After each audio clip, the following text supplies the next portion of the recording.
Word. Hello, everyone, and welcome back to Backlog Banter. My name is Tucker Hazel, and this is a long and in-depth review. Presumably, we haven't actually recorded it yet. This is the very start of it. Review of Death Stranding 2 on the Beach, the latest and greatest from Hideo Kojima.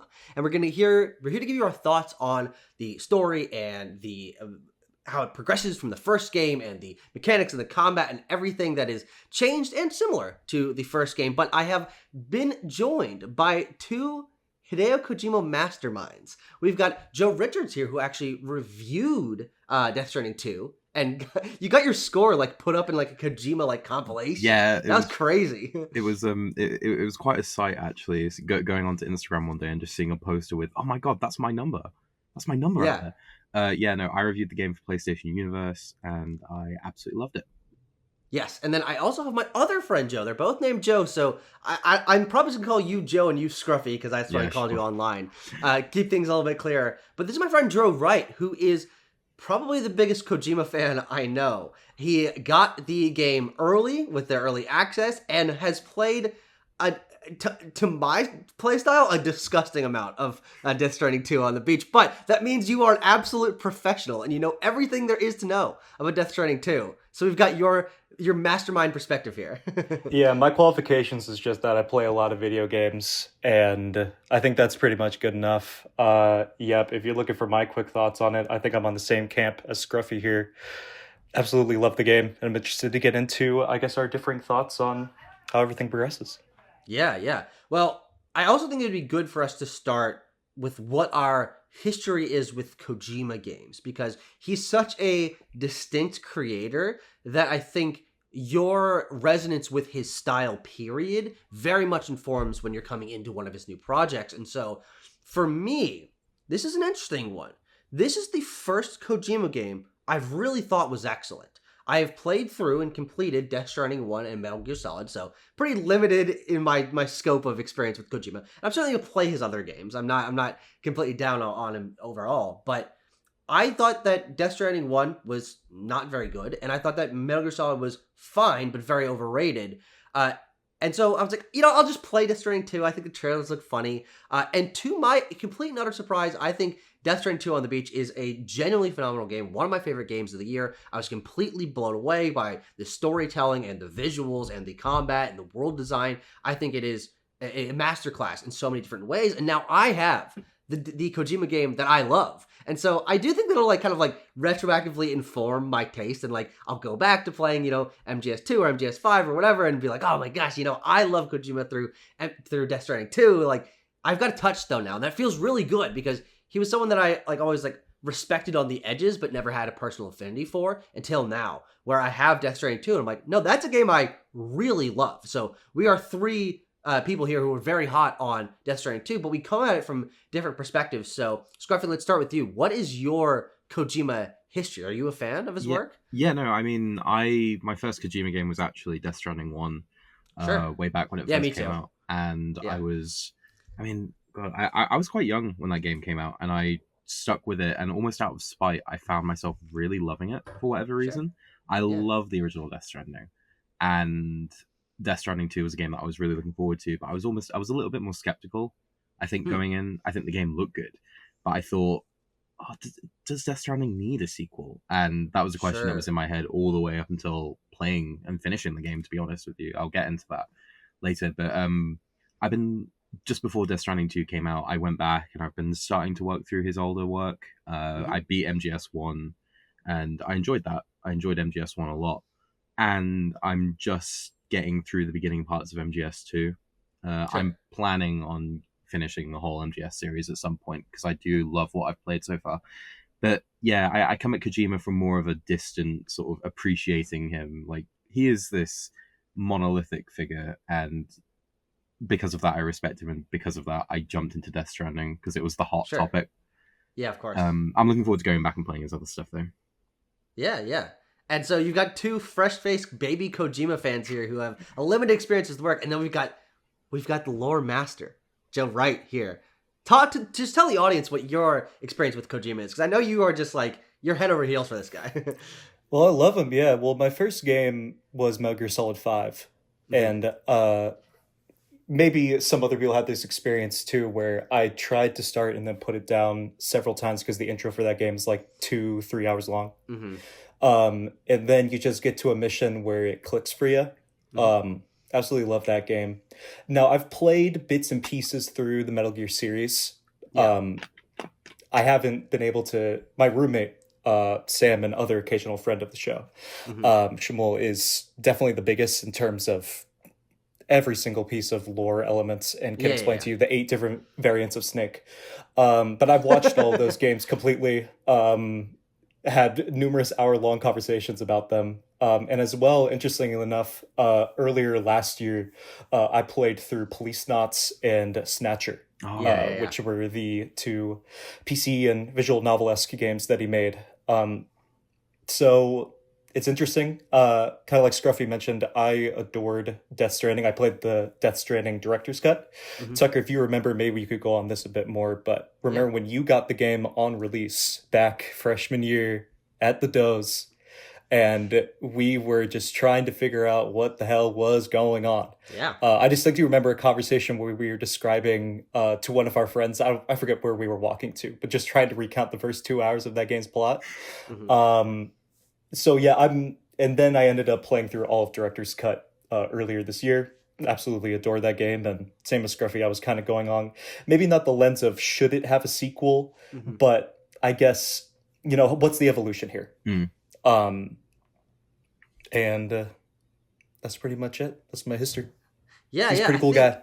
The conversation between Death Stranding 1 and Death Stranding 2, I think, is really fascinating. I hope through this review to kind of explore why I feel so differently about the 2 games, because as you mentioned, Joe, I bought Death Stranding 1 on release day. I was there. We set it up in my dorm room. It was like a couple of guys sitting on the couch. I'm laying on the floor on like a beanbag, and we're just trying to figure out what's going on with this game. You're like, okay, it's like Monster Energy, and you can like pee on the ground, and like he's falling over a lot and falling in a river a lot, and the everything's getting rusty, and like it was so bizarre and slow and tonally different that I probably played 4 or 5 hours of it in 2019, and then I was just like, I don't get this.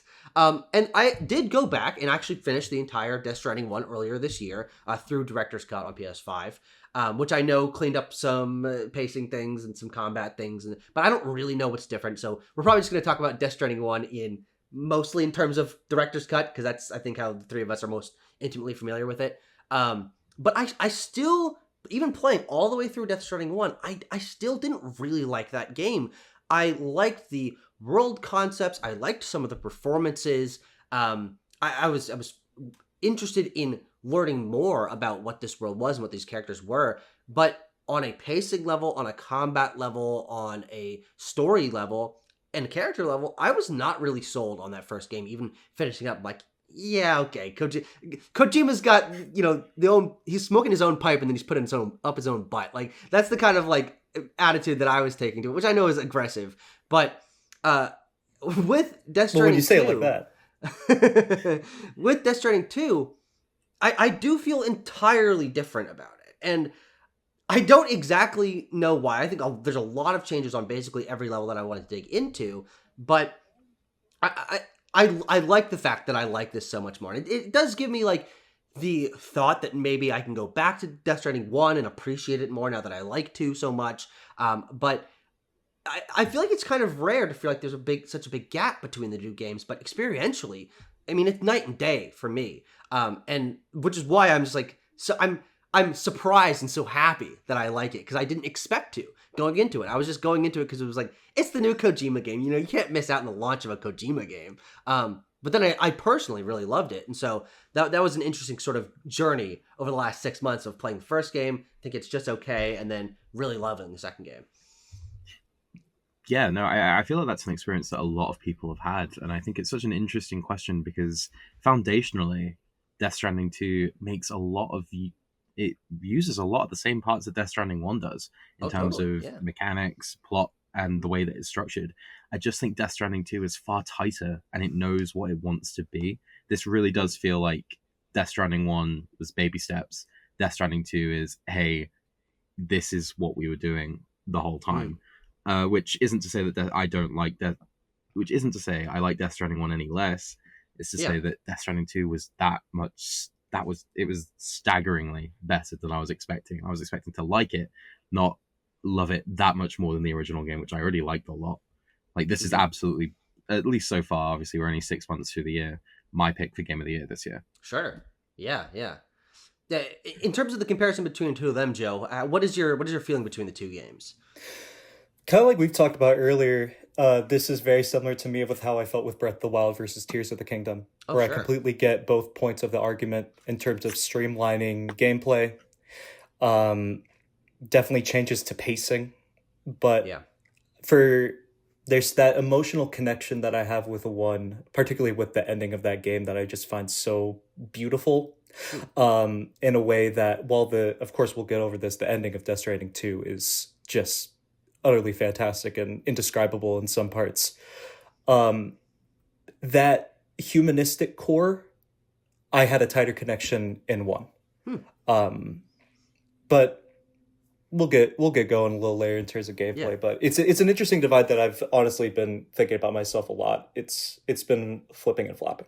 Sure. No, yeah, and that's totally fair. And I'm glad that you brought up the Breath of the Wild and Tears of the Kingdom thing, because that was the moment where I really realized that I was loving the game.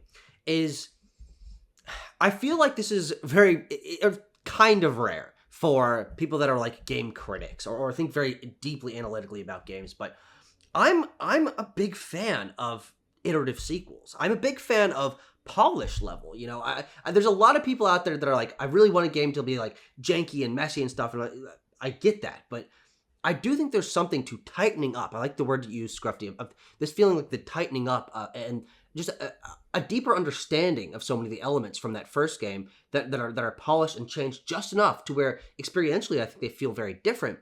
But to me, the comparison between Breath of the Wild and Tears of the Kingdom, though the two games are parallel as well, because I like Tears of the Kingdom not crazy amounts more than Breath of the Wild, but for my taste, I think it's a better game in almost every way. But is mostly through the sense of community that this game, Death Stranding 2 on the beach, offers in comparison to the isolation of the first game. And I think that's very similar to the thematic and tonal differences between Breath of the Wild and Tears of the Kingdom, where Breath of the Wild, you know, everyone's very scared. The threat of Ganon is hanging over the world, and the world is basically in ruin. But when you get to Tears of the Kingdom, you're building up this group of the champions that are around you. You're traveling with your friends. You're rebuilding community. It's a lot more active in terms of the characters that you're talking to, and cities are starting to flourish. And Death Stranding 2, I do think parallels that very nicely. And that, to me, is why I love this game so much more. Like, if I had to choose one thing, it's that narratively, I think it's so much stronger because the connection between the characters is night and day. Like, on a personal level, they know each other so much better. They are interacting like 30 times more in terms of like actually talking to one another and like talking to their feelings and sharing moments together. The sense of community that particularly the DHV Magellan as a traveling base in this world of ridiculous nonsense, that you have this core place that you go back to instead of being by yourself in a bunker for basically the entirety of that first game. You've got a little home that your friends are there and you can go talk to them, and there's like, they're planting flowers and like giving each other apples, and like this is a home where they chat and they bond, and you see the other characters who aren't Sam bond in the background in their own cutscenes. And that sense of community and family, I think on an emotional level, really sold me on this game, where I felt maybe pushed away by that first game, that everyone's in a hologram for the vast majority of that first game. And Sam feels very distanced, which is obviously intentional, but watching Sam be pushed to make connections to other people, get over his aphasmophobia, which is such a big part of that first game, and he hugs people in this game. He saves them like in person, personally. Like there's a lot of connection here that for me was such a bonus, and it helped me to resonate much deeper with what was going on, because I felt the characters cared so much more about each other since they were physically there in person. Yeah, no, I would almost completely echo that. And I think this ties into a much bigger point that I want to say about the game and what it wants to be saying. But the DHV Magellan and the social strand system, as well as a sort of addition to that, makes for such an enjoyable thing that you're just going around the world and seeing, oh, this person that I sent a delivery to is saying something about the project they're working on. The animal shelter is talking about the kangaroo that I rescued, and it's saying how well it's doing. There's a real interaction with how you know the things that you're doing actually influence the world around you beyond just leaving ladders and putting climbing anchors in walls and stuff. It feels far more narrative, and like you say, thematically it makes sense in Death Stranding 1 why everyone is in a hologram, because Sam is a very isolated person, and they do play with that at the start of Death Stranding 2. Whereas it feels very, the whole Mexico section, I think, is basically a truncated version of the first game, where it feels very isolating and very quiet. And then as soon as you get to the Australia, it becomes something completely different. And I love that, because it shows that, to me, it shows that Kojima knows that this is what the first game was and this is what the second game is. But yeah, that connection between Sam and the characters, and just being able to have these conversations with people who in the last game would have just been, you know, on the codex or whatever. It adds so much, and I don't think I realized how much it did add until I went back to Death Stranding 1 and I thought, oh my god, this game is quiet. It's really quiet. Yeah. Yeah, and kind of going along that theme discussion, I saw it as very much just an allegory between making connections in a pre-COVID world and a post-COVID world, which this one really nails on the head, especially like you were talking about with the social strand system, even down to just obviously the question in all the marketing of should we have connected. You can connect that to obviously Hideo's very, at least from what I'm assuming from the game, thoughts on U.S. interventionism. Just the entire chiral network expansion, which is obviously talked about a bit in Death Stranding 1, but I think it's developed in a really great way in Death Stranding 2. And interpersonal relationships. And from what I saw at the end, and the part that really sticks out to me and what I found beautiful about Death Stranding 2 is that question is, for us as people, yes, we should have connected every single time. Yeah. And I think all of those missions, like you were talking about with the animal shelter, really goes to showcase that. From the amount of obstacles that we have thrown our way, I think it's, you know, a good, like, it's not a coincidence that the first boss you find in the game throws like cars at you, and you spend most of the game trying to do save wildlife. I think it's beautiful. So that's kind of where I think that thematic thing evolves, and I guess we might talk a little bit more about our connection with Death Stranding 1 as well. Yeah. I mean, the should we have connected thing that shows up in so many of the trailers for DS2. I honestly think while I was watching that and thinking about making a sequel to Death Stranding 1, which was a game that was very lonely and isolated, and about that isolation, the idea of asking, should we have connected, to my mind, kind of implied that the answer was no, and that there was going to be some sort of reason why what Sam had done in the first game was actually a bad thing, and that what he was doing in this second game was maybe also a bad thing, and maybe then give you some like internal like conflict of like, should I be doing what I'm doing? But I like what you're saying, Joe, and I think that ultimately it's true, is yes, on a narrative level, expanding the chiral network is technically you're doing that because the government has this goal to, and Higgs has this goal to use the connected power of the chiral network to summon some things and destroy all life on the planet, whatever. But the answer at the end of the day for the majority of people, and the reason why Sam and the rest of Drawbridge is doing what they're doing, is because connecting to other people is actually a good thing. The answer that this game proposes, I think you're right, is yes, we should connect. We should have connected, because isolation doesn't get anybody anywhere. And the side quests that you're doing and the people you're meeting along the way and the joy that you're bringing to them, were like, I can finally communicate with others. I can finally share my music. I can finally, we can finally get that medicine that we've been needing. And then, of course, the crew that you build up, the like surprisingly big crew that you build up over the course of the game, they all need that connection. The answer of should we have connected is absolutely yes, because all these people are incomplete without the people around them. And so I was surprised by how hope-fueled, hope-pilled this game ended up being. Is I always saw Kojima as someone with a little bit of like a darker view towards life, and the isolation of that first game was something that so permeated my thoughts of it. I'm like, that game's kind of like negative. And I don't know if that's necessarily true. I think it might mostly just be like the way my mind created a narrative around it. But this game, I feel, is it's like so much more hopeful than I expected to. For spoilers, and I think it's important to talk about this, for a game that narrative the initial narrative thrust is the death of a child, watching the game deal with that and come out of the other side and throughout the entire course of the journey, still not letting that grief tear away any feeling of hope. That these characters still are trying their best and do care about one another and all these things, despite the darkness around them, the darkness that has happened in their lives.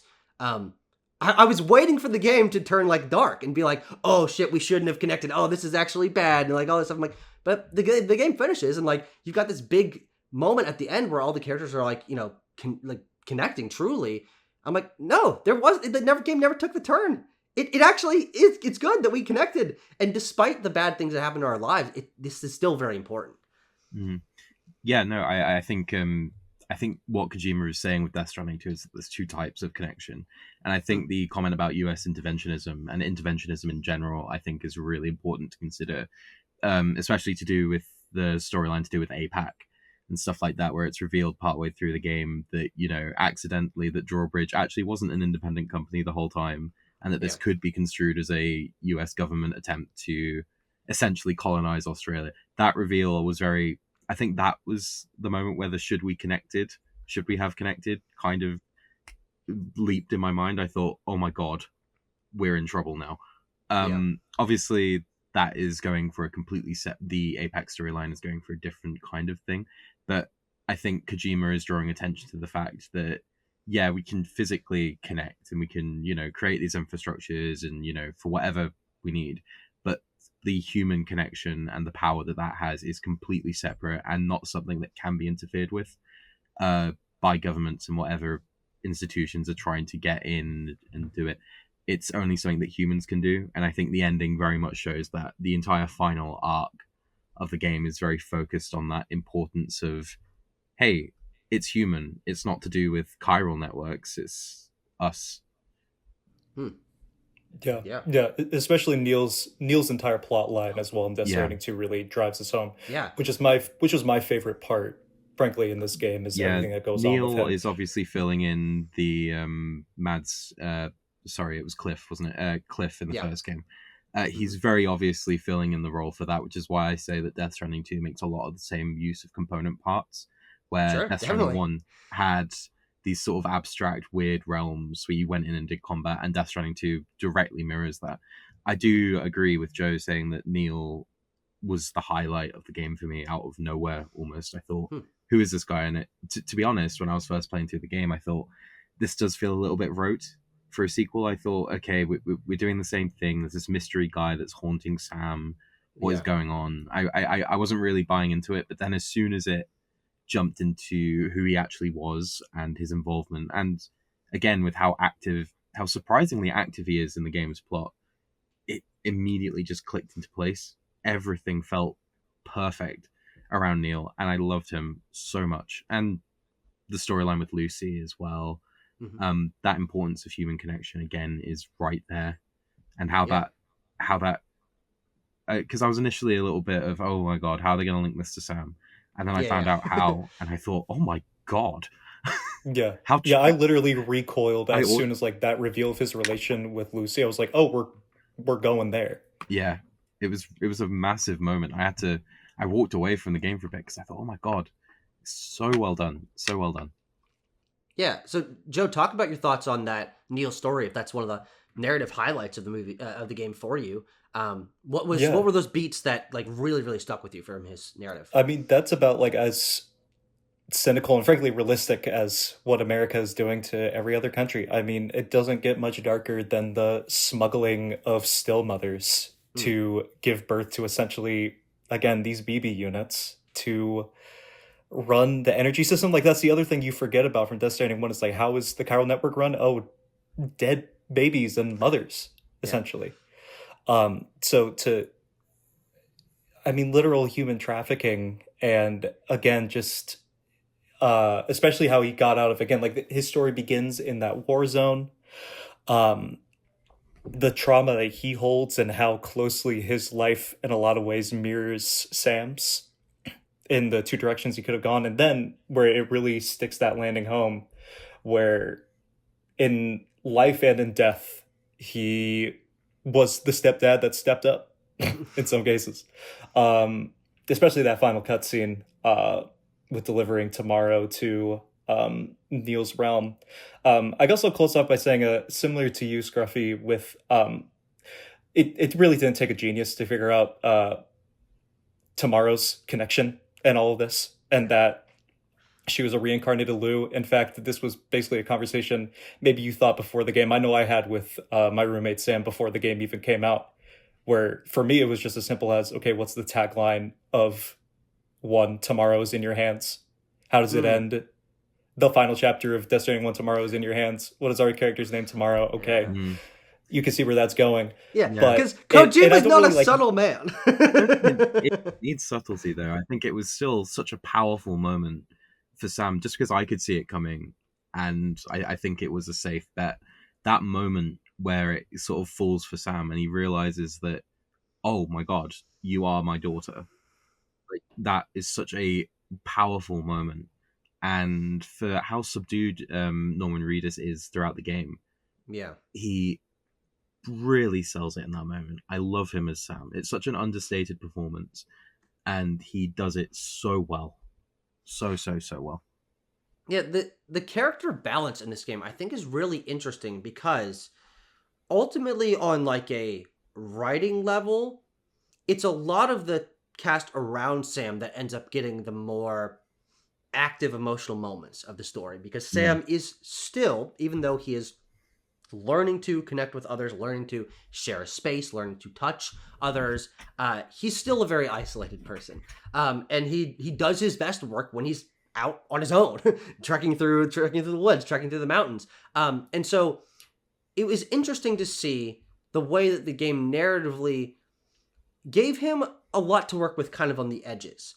Right, you have these beats at the beginning, the Mexico element of him having a home with Lou. I really love that whole, I think, really well-paced opening section of walking down the mountain and little cutscenes of them in his home with all the plants and all the toys and things. That was, I think, a great way to set up how he had changed since that first game, the role that he saw himself filling as a father, and then having that ripped away and having his narrative be very slow and very backgrounded across the course of the narrative, which is that everyone around him is helping him to cope with his grief in a way that he is not emotionally capable enough to understand. And I really love the moments when Fragile and Rainy and Dollman are trying to very slowly break it to him that this is what has happened. We're trying to help you through this. That very quiet sort of background and narrative behind the more active things and the more active character moments, I thought actually worked surprisingly well. And then bringing it in a bow in the last chapter with stuff that's a lot more active going on, I thought it was a very interesting, intentionally very shallow, and not necessarily in a bad way, but very, very simple arc for him.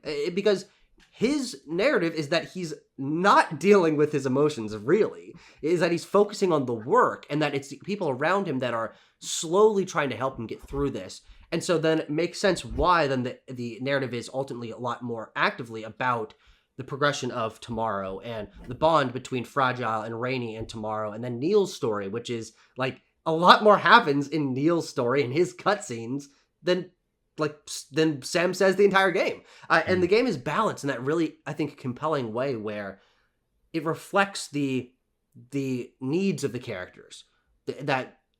What Sam doesn't need is to be talking to people constantly, and for him to be like going to therapy and like talking through his feelings. He needs to deal with it in the way that is healthy for him, which is in the background with people supporting him, but supporting him from a distance. And so I thought that was actually a very emotional way, emotionally understandable way to go through that.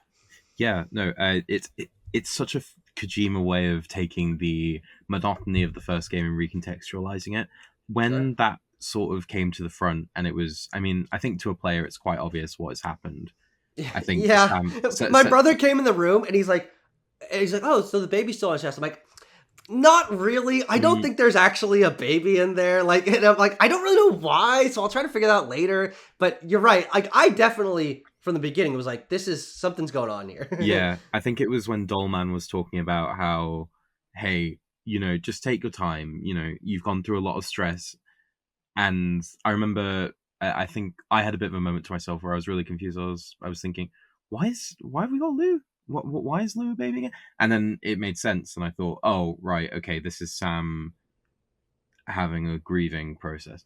And that conversation about how when we grieve, when we go through challenges in our own lives, we do, you know, for the most part, because of just the way society is, we throw ourselves back into our work, we distract ourselves, we keep ourselves moving.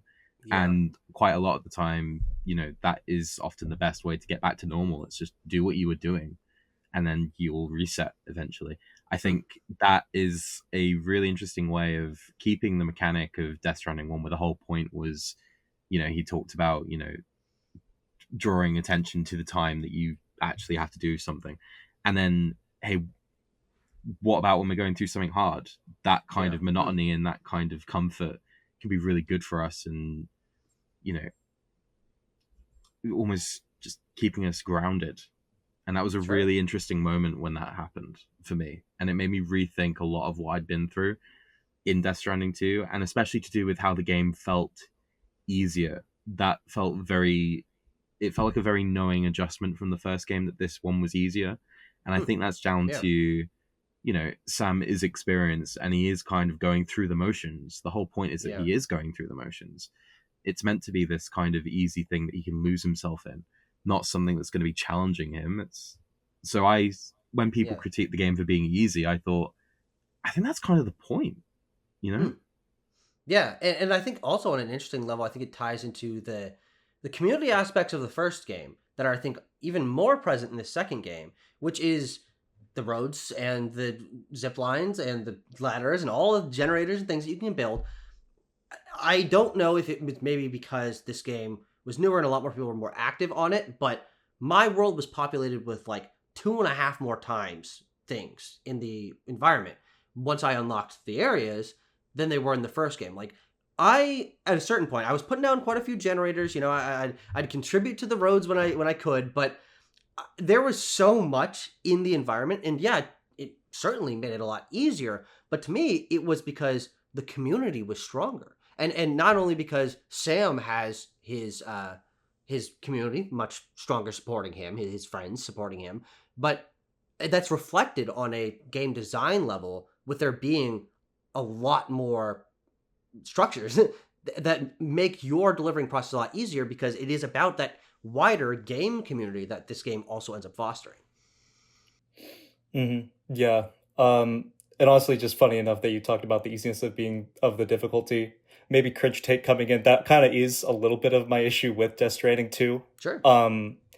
I definitely get it thematically, and I think the way that you put it is exactly what Kojima was going for, especially since I read all the pre-interview clips that difficulty isn't really a thing.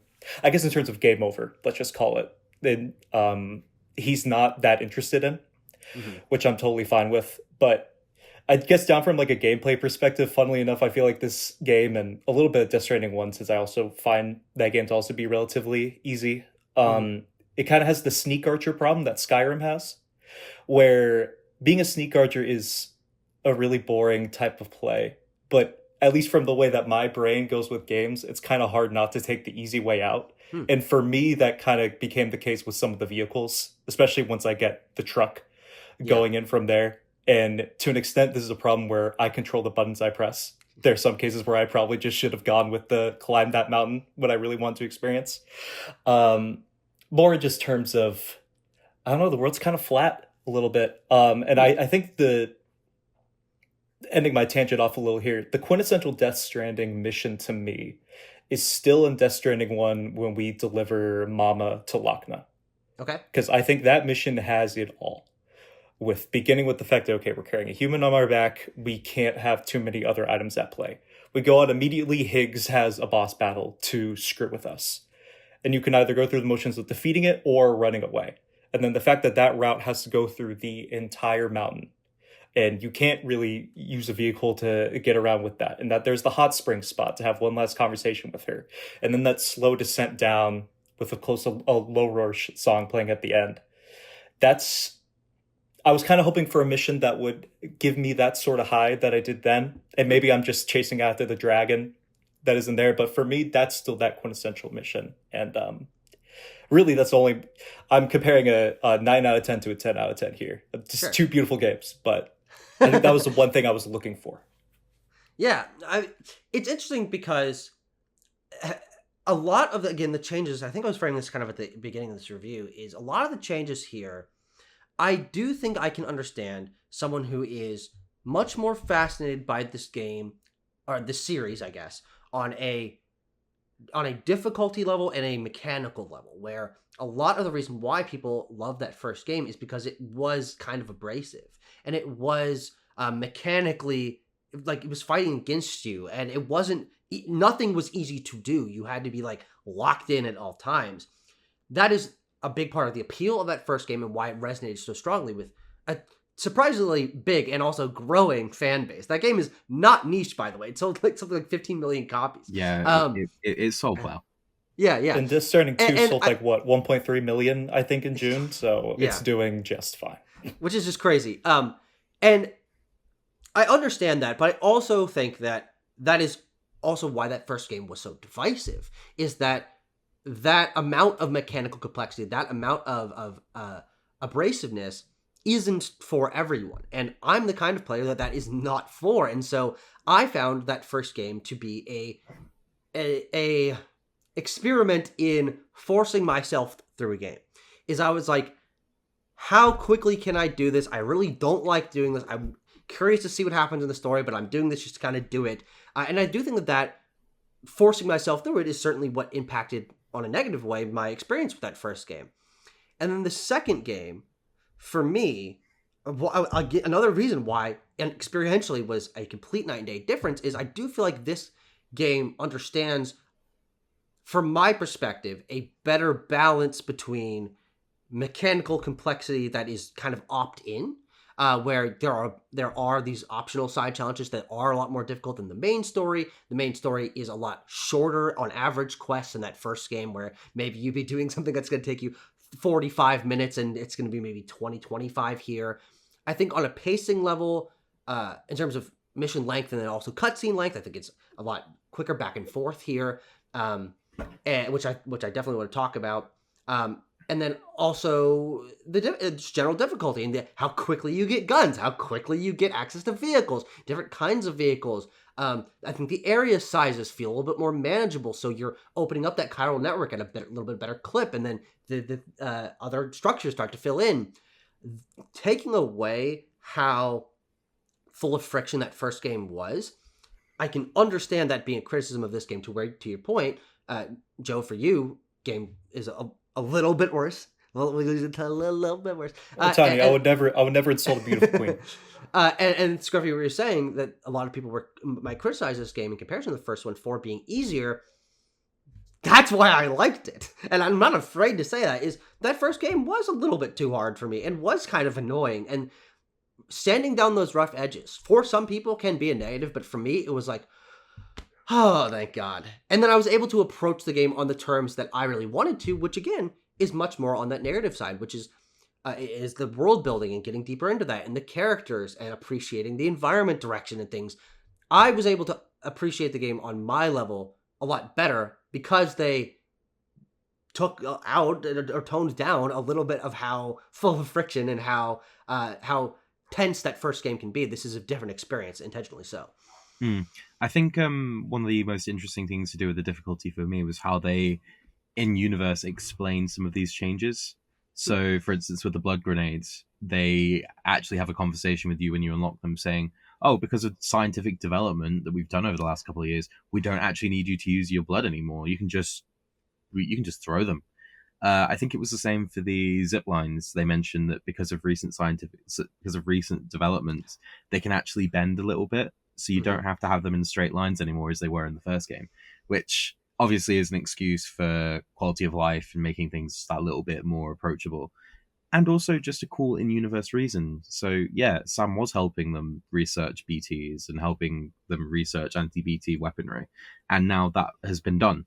That is something that has actually been done in the world of Death Stranding, which even outside of the community element of it shows that there's a continuity and there is actually things that you do actually make a difference, which was really nice. Obviously, I know some people might actually like I thought it was cool how you had to sort of use your own health to damage these enemies. But I think that ties into how the BTs themselves aren't really as big of a thing in Death Stranding 2. I think this is a world that is getting better. I think Kojima is creating a world that, the Death Stranding happened. It was bad. And the first game, we get to see the extent of that. And in this one, we're seeing a world where people are learning to survive with it. And you can feel that, I think. And that's part of the reason why I can forgive the easier difficulty, because it feels like it ties into, this is a world that's getting better. It should, realistically, it should be easier to get across the continent because we have developed this technology. That is something that stuck with me. And that's why I can't really begrudge it for being easier. I'm interested to hear because Kojima mentioned that early playtesters said that the game was too easy. So I'm thinking, how far did he go in the original cut? What was he originally going to get rid of? And what did he put back in is something that I'm interested in thinking about, considering just where this game makes things easier. But I don't think we'll ever get answers for that. It's very interesting. Let's shift gears to some of the changes that this game makes from that first game, because while it is very similar from basically every angle, the amount of tech this game reutilizes from that first game, I think, is very interesting. The fact that we're still using that same ramp down and the same animation of the crate arriving when you have to deliver something, the same star system. This is very much a iterative sequel in a lot of the structural and mechanical ways.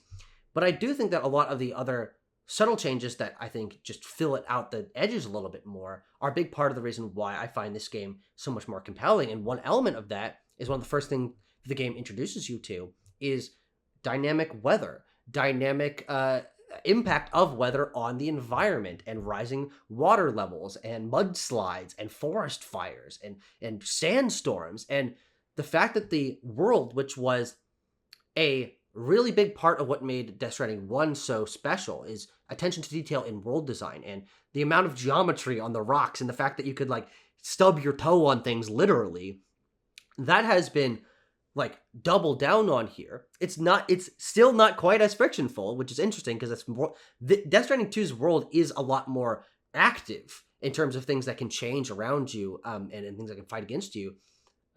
I thought that was a really fascinating way to evolve from that first game and double down on the technology, that Decima engine technology, using PS5's particle physics and generation of terrain to completely make it a much more immersive experience with weather and dynamic things happening around you. And then also just a lot more environment variety. Let's be completely real. The environment of Death Stranding 1 looks nothing like fucking America. It doesn't at all. You'd be walking through fucking cornfields. No. America doesn't look like the Nordic. I'm not sure what you're talking about. I'm literally outside my window right here, and there's some eruptions that are gonna happen. Yeah, it's just like moss and then like rocks. I love that huge hill in the middle of the country. That was like, I can go outside my house to see a mountain. But the way that they sort of inverted environment variety here, with a lot more just different kinds of areas that you're going through, and then made those areas more dynamic, I thought was really, really fascinating. And one of the ways that, to me, this game is just a really big step up. I think that set in for me, I realized just how much I liked the world design compared to Death Stranding 1 in the mission where you're rescuing the kangaroo for the first time. Yeah, sure. Where you're walking through the forest and suddenly the forest fire happens, and I thought, oh my god, this is really cool, because you have the element of, I have to rescue an animal, which is an actual moving creature in the world. And then because the fire in this game is incredible. I was almost kind of tempted to okay, let's wait out this half an hour and see how this goes because this fire looks really cool. I know forest fire bad, but it was really pretty. Being able to interact with that with the tar cannon and stuff like that was really awesome. And also, I think it was when I realized that the forest fire itself and the things falling from the sky were literally flaming whales that I thought... And seals, okay. Yeah. Is it seals? It's a combination of the two. It's sea creatures, because it's coming from the beach. Who the fuck knows? Yeah, and it was just... I was like, is that a whale falling from the sky? And I think that was when this game became something special for me. I was like, oh, there's that weirdness. But yeah, the dynamic weather was really cool, and I especially like the way that I wasn't as big on the snowstorms. I think the snowstorms were a little bit meh. But sandstorms I found engaging. Forest fires especially. I do wish we saw a little bit more of them, but you see more of them if you just go back through those areas. It is one of those things where it's so cool, I kind of want more of it, but then you risk just bloating the game in general. So in a way, I'm just glad we had it in the first place. Yeah. Yeah, I definitely share some of that opinion that I kind of wish there was more outside of the missions. Mm-hmm. Like you said, I absolutely loved the visuals of that. It's really stressful. And it's really good at selling the illusion that even though it doesn't really hurt you that much if you do get in the fire, it really sells the illusion that you're going to die and this animal is going to die if you don't get out of here pronto. I think the only thing I was a little thinking with like the forest fires and especially that sandstorm when you're first going through Mexico, I'll always remember that moment. And you see those 3 guys on the bridge initially. And it's like, okay, we're getting definitely a bit more combat focused and more Metal Gear Solid 5, frankly, with this mission. I remember just my one bit of disappointment being that once I got the tar cannon, I was like, okay, this changes the puzzle of stacking all of my cargo on me. Because if I need to carry a tar cannon in case a fire erupts at a random time, now I'm thinking of like all the little bits I'm juggling in my head. How many lost packages do I pick up? So to not see that return outside of story missions had me feeling a little bit bummed. But again, like you talked about, it's a difficult balance and I understand why it was the case. But as I'm sharing to you guys now, I like a little bit of friction. So if there were more forest fires and more animals to save with that, I would have been just fine and dandy. Yeah. Let's talk about the combat, and because you're right, it is more combat focused of a game where the combat options that they gave you in the first game were a lot more limited, and the enemy variety comparatively more limited, and the fights a lot more stressful and challenging and like intimidating in that first game. But this game centers a lot more of the actual missions around fighting people and basically doing a little raid on a camp. And then having the like Assassin's Creed thing where you can tag the people in the environment by chucking Dollman up in the sky, and then he comes back, he's like, did I do good, Sam? Like, yeah, Dollman, you did fucking great, Dollman, buddy. So happy for you. I definitely want to get to the characters in a little bit, and he's one we want to talk about. But what do you guys think about this game, to your point, Joe, a return to Metal Gear Solid 5, frankly, and the amount of approaching combat that you have to do, and it's using stealth in different ways and using a lot wider variety of weapons. Lot of different combat stuff in this game. Yeah, I mean, like, really those sections, it just feels like this game is Metal Gear Solid 5.5. Mm-hmm. And what I appreciate about this one is, I guess, like, a little bit of my perspective from the combat of Death Stranding 1. That was also kind of one of my criticisms with that game, and the way that there wasn't much variety and that you could defeat enemies, and even with a swarm of like 8 people, you could just run around in a circle, run around in a circle, then subsequently press circle to just roundhouse them one by one by one by one.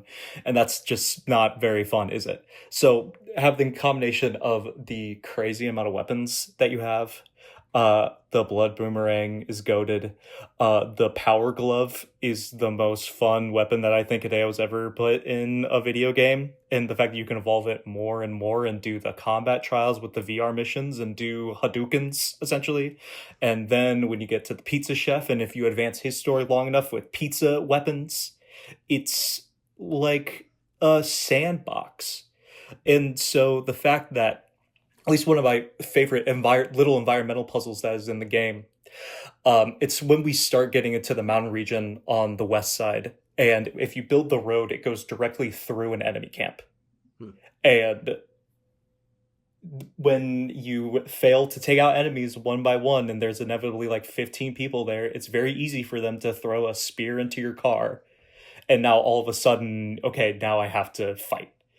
And that's just an awesome little puzzle and a wrinkle in the system. So even though it inherently is, again, simple, it's fun. And the amount of visual variety and weapon variety does a large part in making it feel so much more engaging, even though it's basically kind of like a patch on Death Stranding 1's and Metal Gear Solid 5's system. So 2 thumbs up. It's really cool. Yeah, that is definitely where you can feel a different design intent in this game, is combat being something you largely could or might have wanted to avoid in that first game. But in this game, it's like this is just like a really fun combat system. Like the guns feel really good to use in this game. And my favorite weapon was the sword that you could pick up from the like robot enemies. And you're doing like this like triple slash like in the like twirl around move. I'm like, dude, look at Sam go. That's fucking crazy.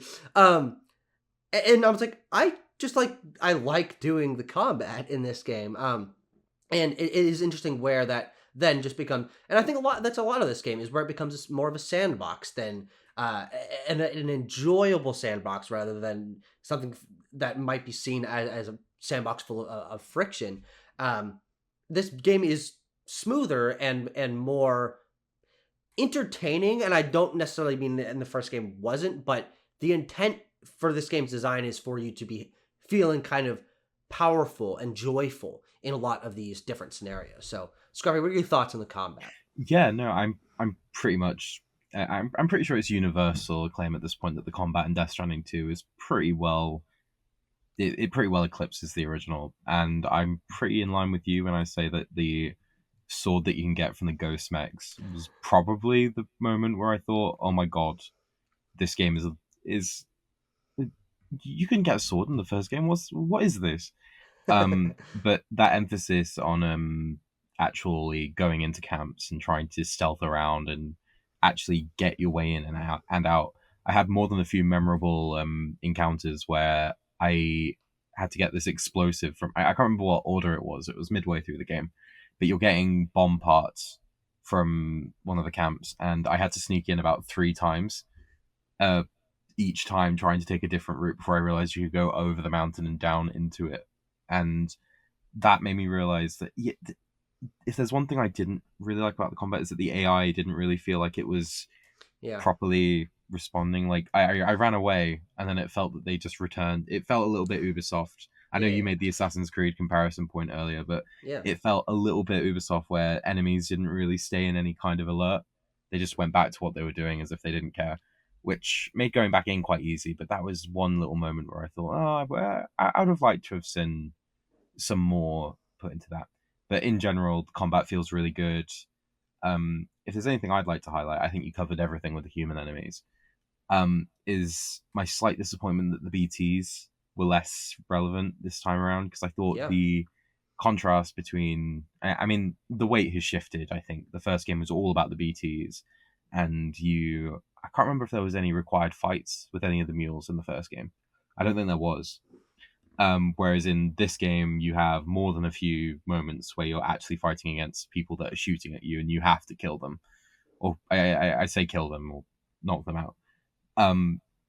It was sad that a lot of the cool enemy designs from the first game didn't really get to shine here. Like the what do they call them? The Watchers, the giant dog BTs. There was one time I was walking through a mountain and about 3 of them turned up, and I thought, oh my god, this is we're finally getting some BTs, and then they didn't appear again, and it made me a little sad. Now, question: was that right on the edge of the crater lake? Like, there's a big lake, and then there's a mountain. Because I encountered 3 of them there as well. My brother was watching me, and then one jumped on me and killed me, and my body exploded, and it created a giant crater there. And I was like, "Oh shit!" I avoided doing that. Luckily, I can't remember exactly where it was on the map, but it might have been the same point. But it was just it was a really sad moment because I thought, oh, this is a really cool design that I remember from the first game. It just didn't really get a chance to shine. And again, it comes down to, this is a world that's coming to terms with the Death Stranding, and BTs are becoming less of a thing because we know how to deal with them. But there was that little frustration. But looking at some of the boss designs, I think, is important as well. Yeah. Joe, did you want to talk about the BTs real quick before we move to bosses? Oh yeah, sure, go ahead. Oh yeah, no, like I pretty much share your points there because I love how they visually evolved. So, and my favorite geographic puzzle outside of that one little highway that I was talking about before is how to get up to the Lone Commander. And if you were playing it on release, maybe Scruffy, you noticed too, the most amount of lost cargo that was stored inside other camps were items that were meant to go to the Lone Commander. And in part because, one, we have the Watchers that are floating above.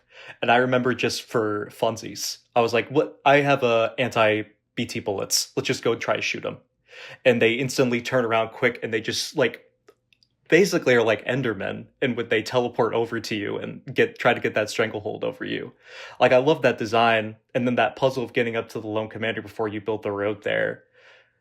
There's a reason why people didn't want to do it, and why it inevitably became the Lone Commander guy and got that to 5 stars and got the awesome sniper rifle that you can get from there. But they're a visual flair, and they kind of behave very similarly to the BTs. And another visual thing I loved was the varied BT designs. There's not just the same kind of guy that's floating. There are babies, there are women and children, there are people that are stuck inside of the ground that can swallow your car up in the ridge, in the mountain, which made driving there hard. But they all kind of go out the same way. It's still the same way you fight them, and they don't necessarily have a different movement system. And would that have really brought up my enjoyment that much?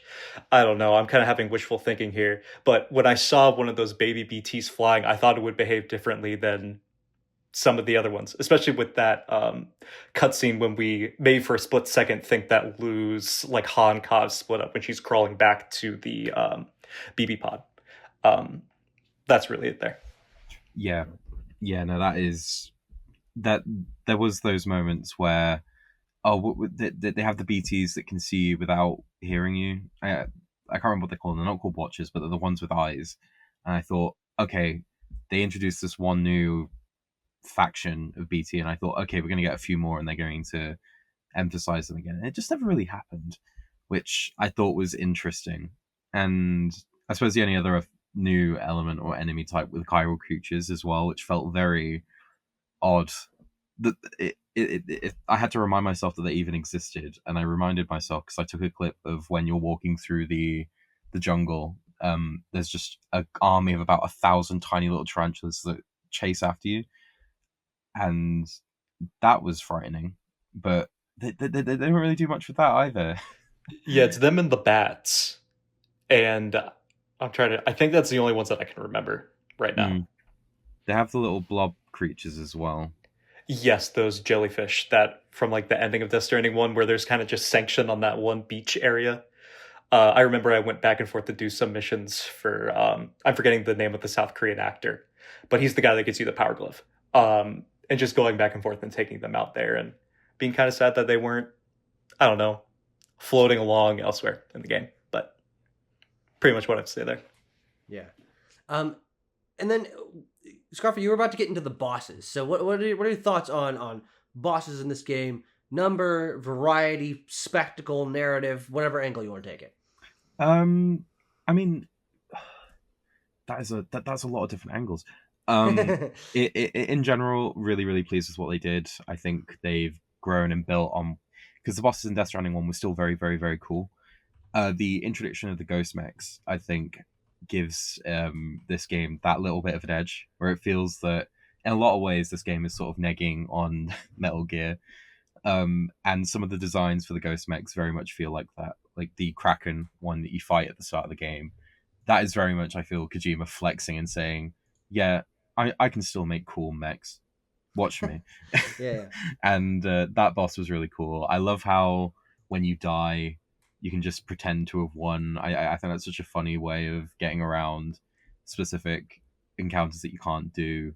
In general, I think there is that clumsiness. I think there's still a clumsiness to fighting some of these bigger creatures, and part of that was frustrating because I thought sometimes, oh my god, I just want to stand up and shoot something, and now I keep on getting knocked down. On the other hand, really cool bosses, and I can't complain. There was only one that I didn't really like, and it was towards the end of the game. The giant spider? Yeah, it was the giant spider, where I thought, this is a bit... That one, I turned the difficulty down just so it was less spongy. But... I stuck with it, but I was like... It's interesting, because I'm looking at a list of bosses here. And I agree, I think the bosses are solid in this game. I do think that first one that's like the head that splits open and like shoots lasers at you, I'm like, that's a really cool design, mate. Frankly, maybe for my taste, the coolest design in the game. And different from the first game, ties in at the end because those are the heads on top of the like really big ones. But the reality is the boss fights in Death Stranding 2 can be split very cleanly into three categories, which is the variety boss fights, like that giant head and that crab, the giant crab, and then of course Higgs at the end. And then every other boss fight is either the giant octopus mech or Higgs, or Neil. And so that is where I don't know exactly how I feel about this game, because the Neil ones I understand a little bit more because you want to build up his narrative. Of course, the course of the game, he is in some way kind of the primary antagonist for a lot of the game because Higgs is kind of backgrounded until like the last sort of act of the game. And you certainly fight Neil more times. And then there's this fucking big red octopus, which is cool the first time, but I do think that like when you're on the third time of fighting it, I'm like, you just use the same boss battle 3 times, Kojima. I'm like, it's cool, but I don't know if I needed to face it 3 times. That reutilization of boss fights is like a little hit or miss. And then the Neil ones I think are solid because the environments are pretty cool, but on a mechanical level, I don't really love them. I like the spectacle of it, but a lot like I didn't really care too much for like the World War I trenches in the first game when you were fighting Mads Mikkelsen and his soldiers. I think on a mechanical level, I don't love the Neil boss fights because it feels like you're just kind of chasing around like a normal enemy. I'm more. I think I understand what you mean when you talk about the Neil fights. I'm more positive on them compared to the cliff fights, just because there's between each one there is some real distinct mechanical differences. Like in the second one, where you're under the water, you can jump really high, and that was really fun. I love that. Then the third one, you've got the subway element and jumping between different trains and stuff. I thought that was really cool. And the first one, you've got the really cool visual of fireworks going off everywhere. I think those are so visually distinct that I was able to, and I think it comes down to the gunplay being that much better that I could just enjoy them for what they were. That I hadn't actually. It took you saying it to make me realize that you do fight that Kraken thing 3 times, don't you? I think I was so wrapped up in the story by the third time round that I was like, oh my god, we need to kill this thing now. I didn't actually think that I was fighting the same boss again. So it's interesting. I guess that shows how much I got into the game, is that I just wasn't thinking about it. But yeah, the boss design in general, and I think I almost also completely forgot about the giant head BT that you fight at the start of the game. Just cool designs. And as much as I didn't like the crab, it was cool. It looked cool. The entire area itself, that what was going on in that moment was so cool that I kind of just rolled with it. Mm-hmm. Yeah, I don't have too much to add other than I feel the same way about the bosses in this one as I do Death Stranding 1. And that I think they work. I think they have their cool visual identity. It kind of follows the same structure that the bosses did in Death Stranding 1, even down to like the story missions where the final mission in Mexico is the same thing as the final mission in North America on the east side. Um, we substitute the whale fight in Death Stranding 1 for the giant spider cracking crab in 2. They work. They're a little bullet spongy. I remember the thing that always made me feel so clumsy is I had to keep reminding myself that I needed to click the left trigger first before I click the right trigger, because there are so many times I'm in the heat of the moment and I'm clicking the right trigger and I forget without a weapon that's just you grabbing your shoulder, and so there'd be split second takes of like, what the hell is Sam doing? And I'm like, no, actually, this is a skill issue on my part. But those were always really funny when I had like a Neil in my face and Sam's just grabbing his shoulder, and I'm like, grab the gun, dude. Yeah, I actually liked the how quickly you would kind of like go through weapons in this game. I don't really know how different the balancing is, but you're doing a lot more combat in this, and so like just run out of ammo left and right, and then you just like throw it on the ground, and then you have to like take another weapon out of your like packaging. So he does this cool animation where like takes the package out of the back, and he like boom, he like disposes of the fucking box with like this like forceful animation. Then he like rips the gun out of it. That made getting a new weapon always feel like something that was not, it takes a little bit longer, so it's like, okay, you gotta like consider that a little bit, but I just like that animation a lot where he has to like shed the box to get out the weapon to use it. I just thought that was fun. Yeah, that's the Kojima attention to detail, isn't it? That so he isn't just magicking a thing out of his inventory. It's, oh, there is a physical element to, hey, I need to take this out of my bag, and he still looks badass doing it. You're taking something out of your bag and you're making it look badass. That is quite impressive in its own way. Yeah. Speaking of animation, I think it's a good time to talk about the visuals of this game and how, from environment detail and just general clarity, I played it on base PS5. I don't have a PS5 Pro. It's probably the best looking game ever made on console. I was completely blown away, and it actually is a very big jump when you go back and you look at how what Death Stranding 1 looked like, particularly on base PS4, which is where I played it. It looks so much better. The environment detail, the amount of different geometry and the colors and the lighting engine and the way the lighting engine interacts with the weather engine and stuff.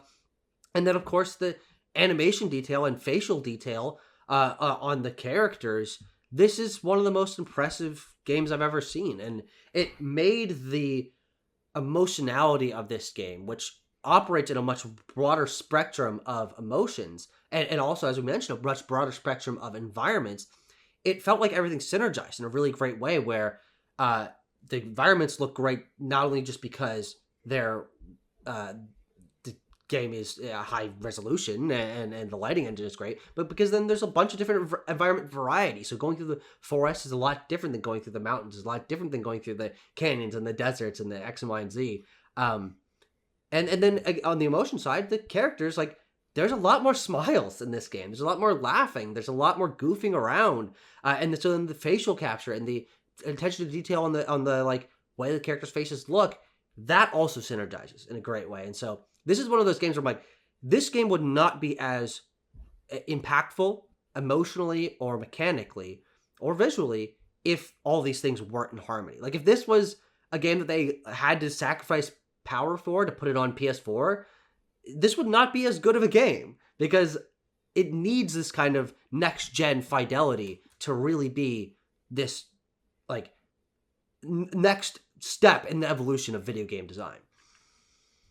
Yeah, no, I would completely agree with that. I remember just that first. I mean, there's countless examples that you can pick from. This game gets so brave with its abstract imagery, and I'm so pleased that they do. But just that opening set piece where you're looking out over the mountains with Lou and you're walking down back to the shelter, it's so apparent that Kojima is saying, "Okay, look at what we can do on the and the fact it looks that good on the base PS5. I'm so pleased that this game wasn't compromised. Not that I think that they would compromise it by any means, but I didn't feel like I was getting shortchanged by playing this game on PS5. Exactly. I didn't think that oh, I wish I was playing this on PS5 Pro. It looked phenomenal, and I'm sure it looks even better on PS5 Pro. But from what I played on PS5, it is genuinely, I think we are approaching the point now where this will become a meaningless phrase. But I say this and mean it, that I do think this is the best looking game that I've ever played, and it feels like it justifies it. It feels like every single moment is justified in the detail that they're putting in. It never felt like they were going too far. It never felt that they were putting things where they shouldn't. Everything feels really spot on as to the amount of detail they put in.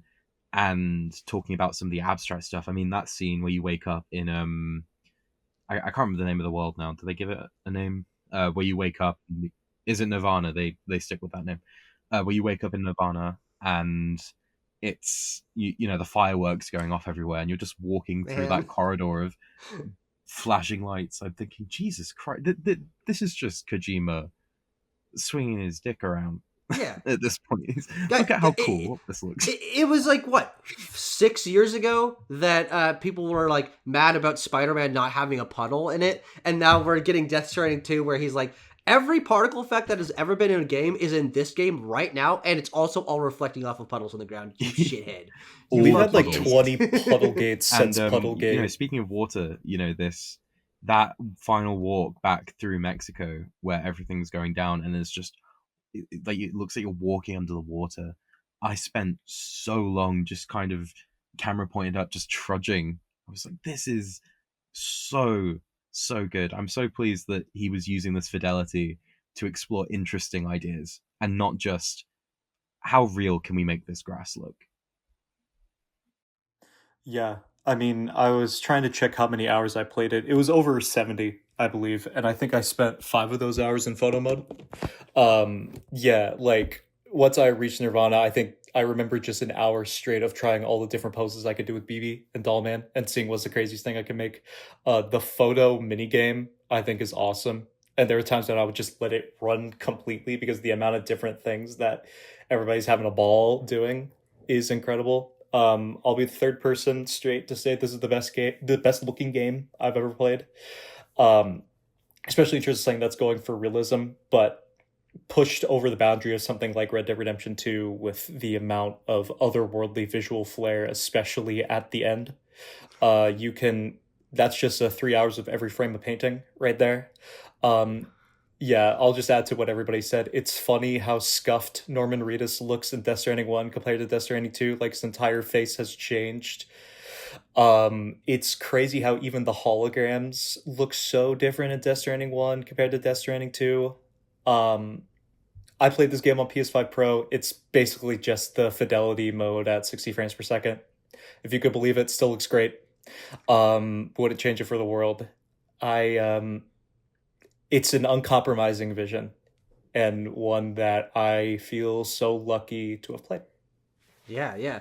I mean, I like what you mentioned about, yes, this is one of the most realistic looking games I've ever played in terms of facial animation, in terms of lighting engine, in terms of environments like texture on rocks and things, but that doesn't mean that there aren't also equally well rendered weirdo shit in this game. There's a lot of fucking crazy random weirdo shit that happens. You're on this thing that's like a library on the beach, and there's like big statues in the background, and then of course in that last sequence there's just all sorts of crazy shit going on. There's underwater sequences, there's sequences like the color palette is always drastically changing. Some are is really based around fire, so it's like really bright warm colors. You're underwater in some sections, it's really dark blues, leading to grays or whites or blacks or browns. Like, the spectrum of color that this game works with makes that fidelity sing even more, because it's not just this is what life looks like. This is what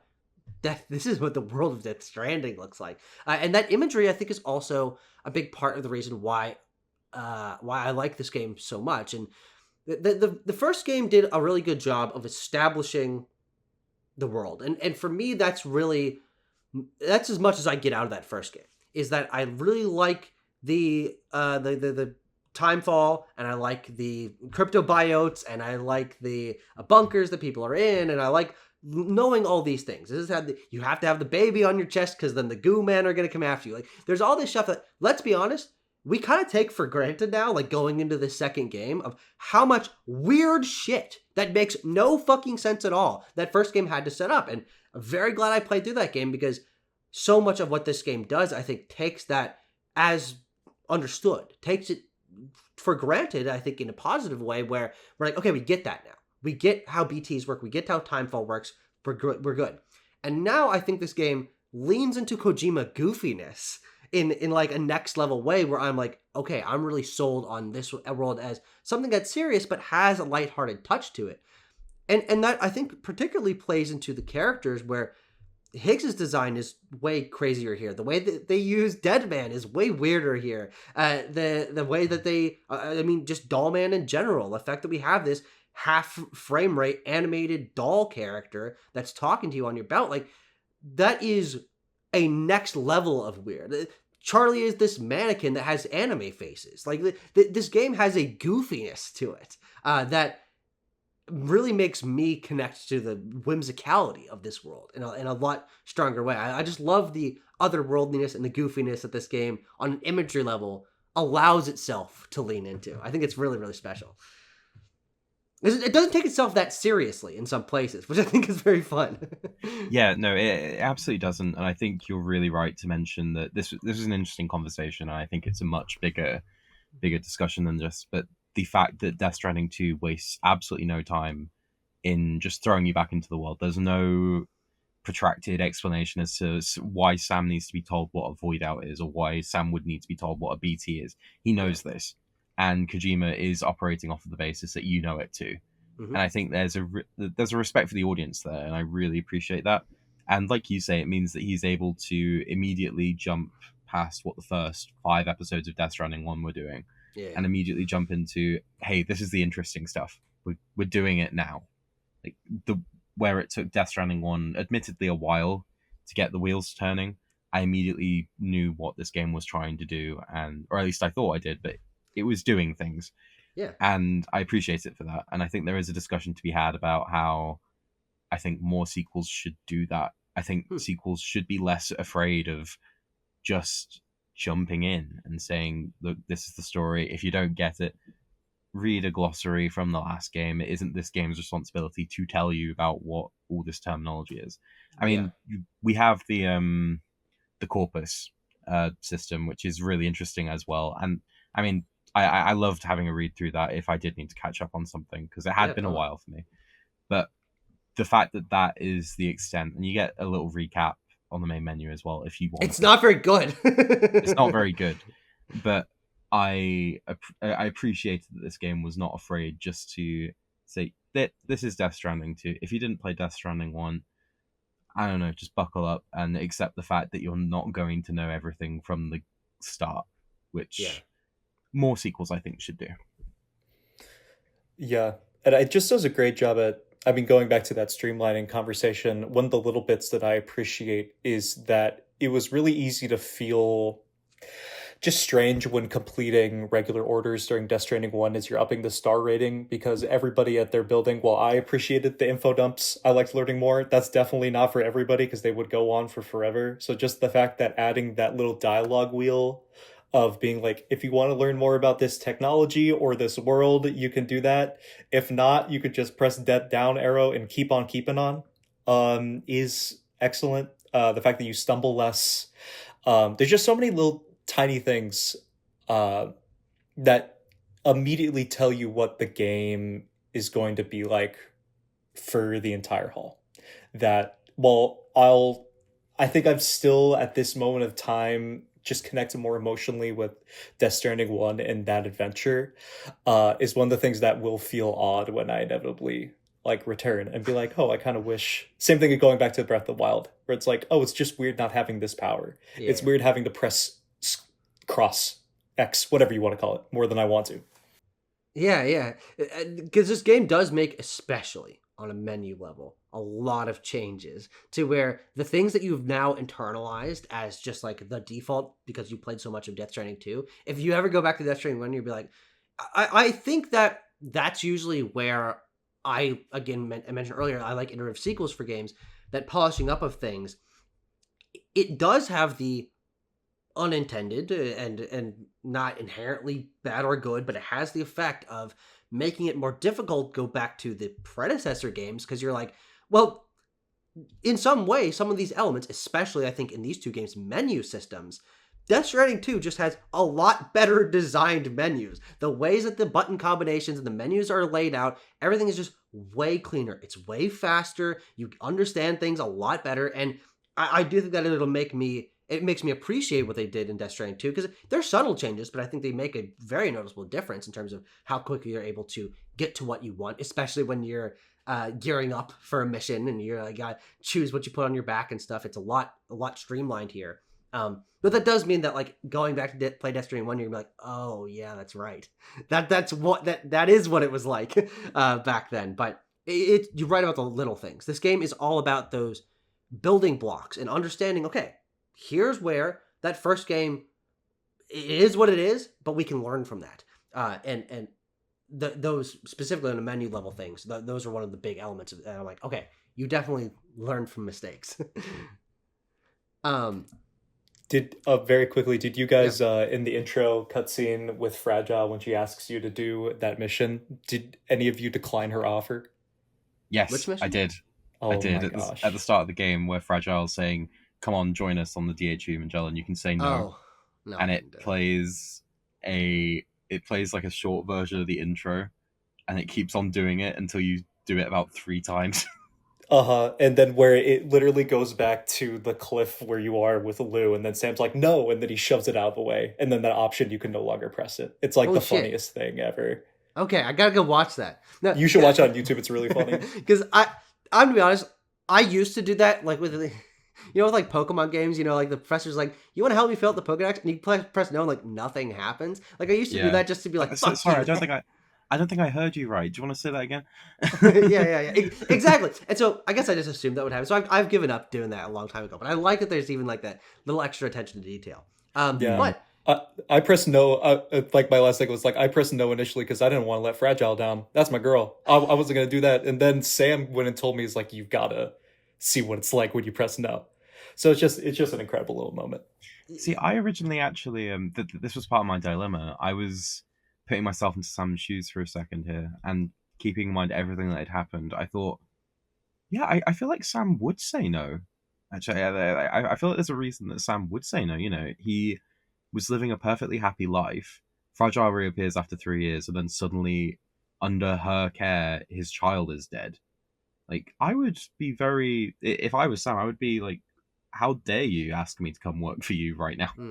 Yeah, especially that his child died like on the job too, adding more to that thing that you were talking about like a little bit earlier with just all the turmoil he has to go with. It sat wrong with me the first time that I did it, so I did hit no, and so I managed to naturally see that, and I thought, oh, that's really funny.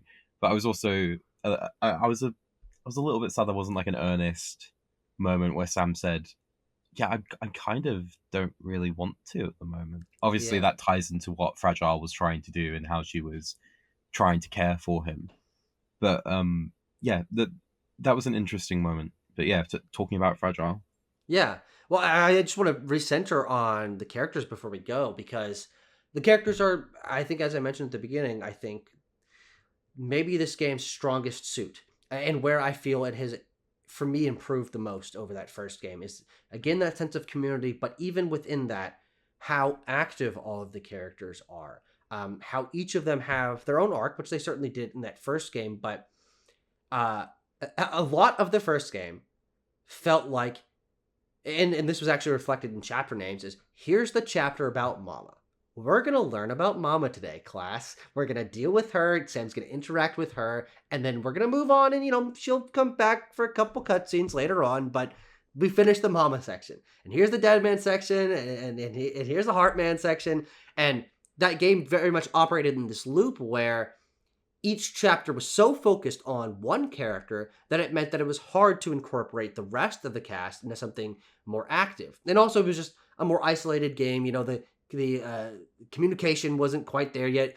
Sam wasn't friends with these people yet, so it does make sense. But the structure of this game, having the DHV Magellan be able to follow you around, so there is this active home base, which I just quickly for you guys, did you almost? I mean, I don't think I ever slept in not the DHV Magellan. Like maybe twice in the whole game, but almost every time I'm like, I'm going back to my bed, and I'm going back to my freaking girls. You know, like I always use the DHV Magellan when I had the chance.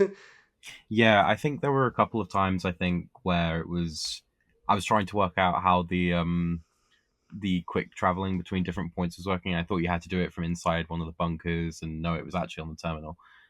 But most of the time I went back to the Magellan just because I thought, like you say, I loved having this little community space. I really, really, really loved it. It added so. I mean, we talked about this earlier, but this sort of consistent space where occasionally you can hear people running down the corridor, like Rainy calling after Tomorrow or something. It wasn't even something that you were necessarily going to hear, but it's just this nice. Oh, like yeah, these people are here.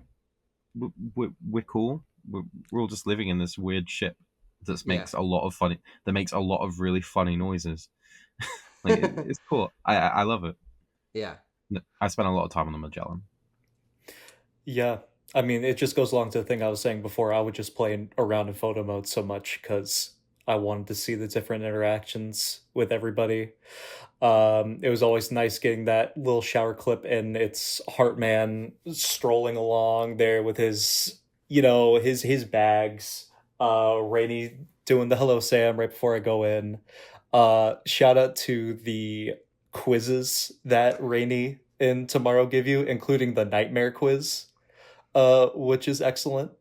It's little moments like that I think are really fun. It's just got a great cast. I obviously have I've always had my own little gripes with the way I guess dialogue is delivered. There's just sometimes that I wish some things are better off left unsaid / implied. There's a couple moments near the end where there was a striking visual element and there's just a lot of language going on in the back that's gonna be really funny when Kojima inevitably makes his movie, because it'll just be so funny seeing that in like a cinematic form. But to combine with those characters... Oh, you go ahead. What was the moment that you're talking about? I'm trying to remember exactly. It's right when we're about to head to the beach. And I think Fragile has flowers that she's going to give Sam while he's resting. And like Dollman is explaining something that I already know about Sam's grief and turmoil, and that it's a small act of kindness in spite of all the mess ups everybody has had along the way. And it's like, I can hear that visually. Sometimes with the amount of talking in it, I just want to have the image in my mind. Sure. But I think what really sells the characters too is how well shot this game is, especially in the cutscenes. All the little like visual flares, I think, where it really hit me with the first cutscene with Deadman, playing with the ducky, just every little flare that he does there. And of course, I think my favorite funny dialogue moment in this game with Sam, there's one last thing I have to tell you, but I have to go to the bathroom first. And then you have that entire boss fight and then go back and hear that he's dead. And it's just, it all sells it really well. It made me feel like, especially with Rainy's introduction, I think is done incredibly. The Tomorrow's first fight where we see, her in action. And then especially, obviously we've talked about the end a little bit and how that visual flare is amazing, but when Higgs captures Sam in that cycle of death and rebirth. Oh, that is such a phenomenal scene. All the shots there are incredible. So part.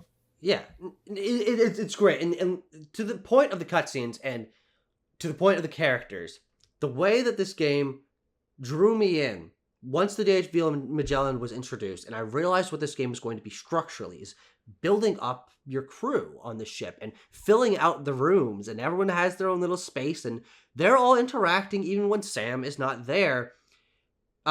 The idea of wanting to return to the ship, specifically because your entry and exit cutscenes, I don't know what kind of cycle it's on or if it's every single time or whatever, but the majority of the time you return or leave the ship, someone's going to catch you in the hallway and say something to you. Or they're going to say hello. They're going to say goodbye. And Sam's going to share a moment with Tomorrow or Fragile or Tarman or Heartman or whatever.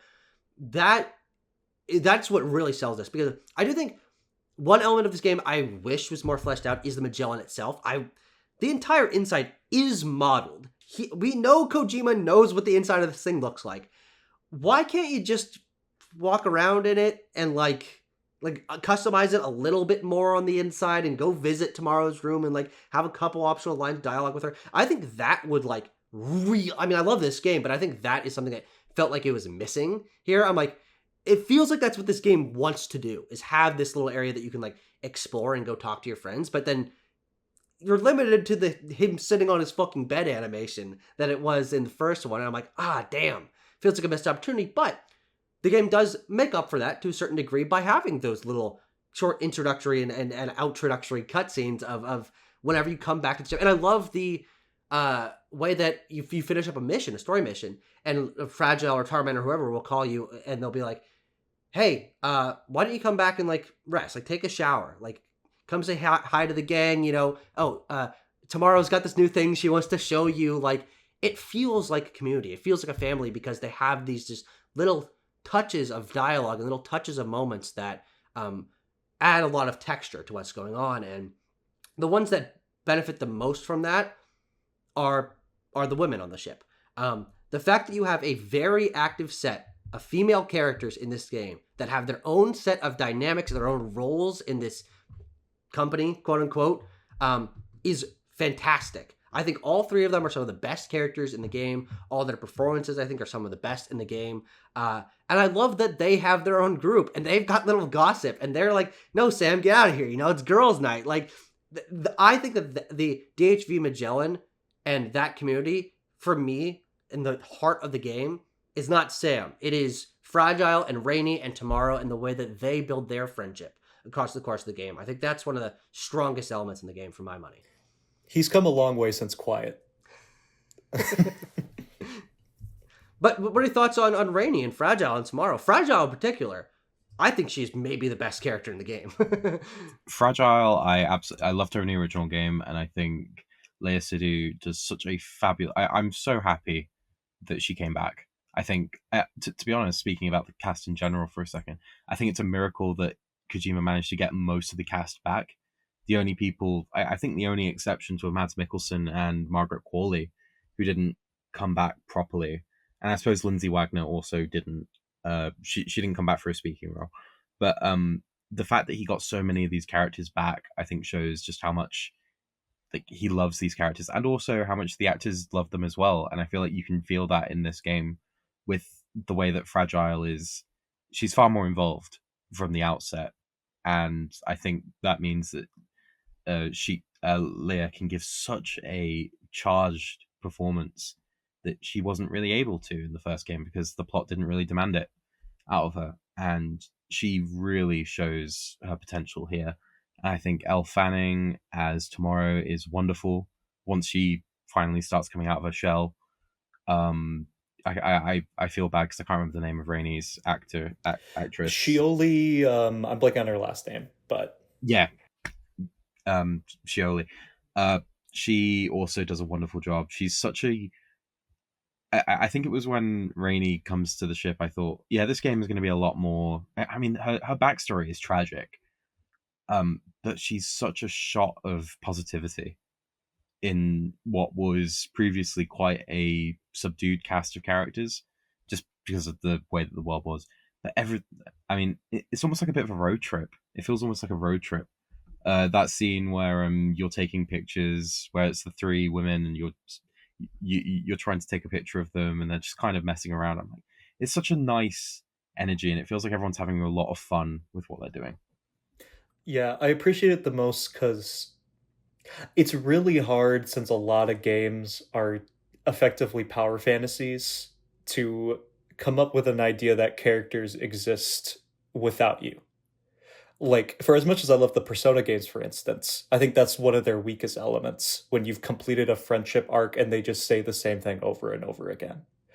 Or that everything has to come from you. So exactly what you guys are talking about, that these people have their own trips and their own lives that you can read up on the Social Strand System Network, is incredible. Like, it really sells that it sells the message that it's not just you, everything is bigger than you, but that's also beautiful. I think he sells it well there. I love the characters in this game. And shout out to Dollman as well. That's my favorite therapist. And I wish I could have a little doll therapist in real life as well, that he would remind me when I've dropped my He's cargo. So respectful all the time. Yeah. I love him. Yeah, it's a polite little guy. It's interesting because at a certain point, I thought he's too nice right off the bat. He's too eager right off the bat. And I thought that there was going to be some kind of twist that in some way he was a spy for Higgs or some sort of thing, or that he was trying to do something to Sam that Sam didn't want to do. I did think he could have been Charlie early on. I thought he might be. I also thought there's something up with him. His new character. Yeah, and to that point, Charlie as well, right? You're like, what's going on here? Like, is Charlie a spy? Is Charlie like a bomb? Like, is Charlie gonna kill all of us? Like, what the hell's going on here? And the fact that Dollman and Charlie, who are visually the two weirdest characters in the game, and are also very helpful characters that you're introduced to immediately, and they're immediately helpful. The fact that they only get more interesting and frankly more positive as the game goes in terms of their bonds with the other characters. Then there's the reveal that Charlie is actually Die Hard Man. He comes back and he gets to join the crew in a more official capacity. It to the point that I was making earlier, I kept thinking this game would have some real cynicism in it. I thought there was going to be a turning point where there was a reveal that Dollman was a bad guy, or that Charlie was a bad guy, or that Lou is really dead and that's it. But this game kept surprising me that it's too hope-pilled. All the way through, it's like, no, Charlie just wants to help you because that's Die Hard. That's your guy from the first game. Dollman actually cares about you, and he's got this tragic backstory that makes you understand why he wants to be so supportive. And tomorrow is Lou, and so everything's good at the end of the day. Like the fact that this game is so filled with hope and positivity in a game that on face value might look kind of dreary and about isolation, I think is a really powerful artistic statement to be like, no, things can work out if we just work together and connect to one another and help one another. I also think it's one of the funniest twists in any game ever, that at the start of the game we were trying to decide on Charlie's voice because it's weird that he's speaking in a weird robot voice. The only option that you're allowed to go with was Die Hard Man, and I thought, okay, that's kind of odd. Is that just because he was the one, like, because I knew obviously that both Guillermo and Hartman, I can't remember his actor, are both in this game. So yeah, it would make a bit of odd. It would be odd to have two characters with the same voice. And then Margaret Qualley obviously couldn't come back because she was probably busy with substance or something. I don't know. But with Die Hard Man, I thought, oh, they got Tommy L. Jelkins to come back, so okay, yeah, of course. But for him to actually be Charlie the whole time was genuinely hilarious to me. It was just in our faces the whole time. He was still speaking to us. It was just him. Sam, it's Charlie. Shut the fuck up! Stop fucking saying that! But dude, the final part where he does hey Sam, it's Charlie. Just kidding, it's Die Hard Man was the hardest I laughed at this entire game. And doing you probably all figured out what DHV Magellan really meant. And then gave the thumbs up. And then, I don't know if you all got this point too, but there was one part where I was just looking at places to teleport because I wanted to do some VR missions. And I saw that the storage room was open. And I was like, oh, cool, maybe I could explore there. And then Charlie's like, Sam, stop. You really don't want to go there. There are things that may be bad down there. So, for your safety, please don't go to the storage room. It's like, of course, because he was hiding down there. Yeah. So I love Die Hard Man. I loved him in the first game. And the fact that, I mean, even the dancing number as well. I mean, come on. He's my GOAT. Then it's Léa Seydoux, who's just my GOAT in general, but counter in this game. And then Rainey, that's my top three. If I had to pick a fight between all my favorite people. Yeah, that would be a struggle. I mean, that I'll never forget because it was a couple of days before embargo, and I get to that scene where Die Hard Man reveals himself and he does that dance. That dance number happens, and it's about 3 a.m. when I'm playing this, and I just finish it, and I think, okay, there's no one I can speak to about this. I'm just going to go to bed now, and I'm going to sleep on that.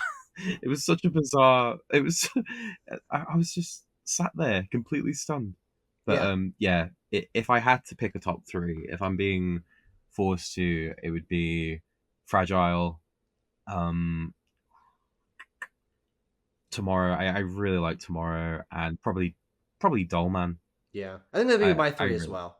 Yeah, Tomorrow is very interesting because she ultimately ends up for like the majority of the runtime of the game kind of being like the mascot of the team. Like, everyone's trying to like help her. She's a child, so they're trying to like teach her things, and that rallies the team, I think, in a really interesting way where they all have something to sort of care for, because in each of their own ways they have lost people in the past. I think that's again where this game doesn't go into cynicism, is that all of the struggles that these people have gone through, all the loss that they've faced, and for some of them, some of the like abilities that they have that are potentially dangerous or damaging.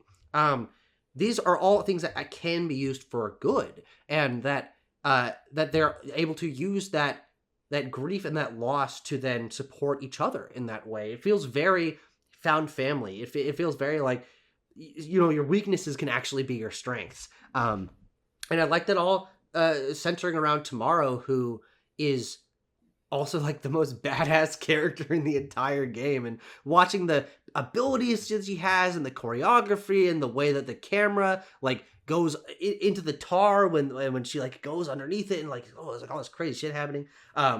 It's just, this game is just so cool, man. it wouldn't have made sense for the time period this game is set in, but once you get that final end cutscene with Tomorrow now carrying on the legacy as a porter, there's a part of me that was like, what if they did a Red Dead Redemption 2 thing where now I'm controlling John Marston for the rest? It would have never worked, but God.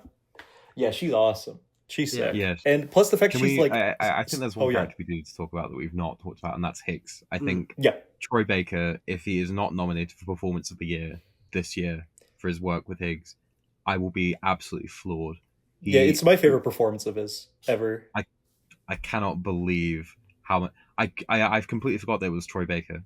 I honestly completely forgot, because I was like, I'm used to Troy Baker playing these quite stoic characters, but he was so animated, and he was obviously so into it. Kojima just said, go wild, and he did. We talked about it very briefly, but the scene where he sets you on fire and it's like a permanent loop, it was so good. And obviously the entire ending sequence and how it parallels the first game is really good. I absolutely loved Higgs as villain, and I forgot how much he's such a step up from the first game in terms of how he is. Mm-hmm. Yeah, because again, this game is not afraid to be goofy, and it's not afraid to lean into how weird everything is. Where Higgs and Cliff in the first game felt a lot more like serious and dire, I think having ultimately Higgs is the main antagonist of this game. Having him be like a clown villain who's playing a guitar, and then you get to use the guitar weapon. Yes! He's like an evil member of Kiss, who's like the worst guy in the world. Yeah, he's the evilest guy ever made. And he also hates you. Yeah, hates you. And he hates you. He hates everything. And he also is like a clown that travels in a coffin under the goop. Like, what the fuck is going on here? And then having that. Well, so let's talk about that. The final thing is, let's talk about that last act, that last set piece, that last action sequence, that last set of cutscenes, where you're gearing up to go to the beach. Higgs has Tomorrow and is gonna do some shit to kill the world. Ultimately, it's like, I don't fucking really get it, but she's the extension. He's gonna bring the last Stranding. Like, he's really gonna cause it, and he's gonna use Tomorrow as the catalyst. That's essentially it. Yeah. And so everyone's like, we gotta save Tomorrow. So you clear up what other shit you gotta do. You get into the Magellan, and you go to the beach. And then, I mean, what the fuck happens in this last? It's like, this is like 6 layers of ridiculous, where Sam is using the guitar as a weapon, which is a very fun weapon to use.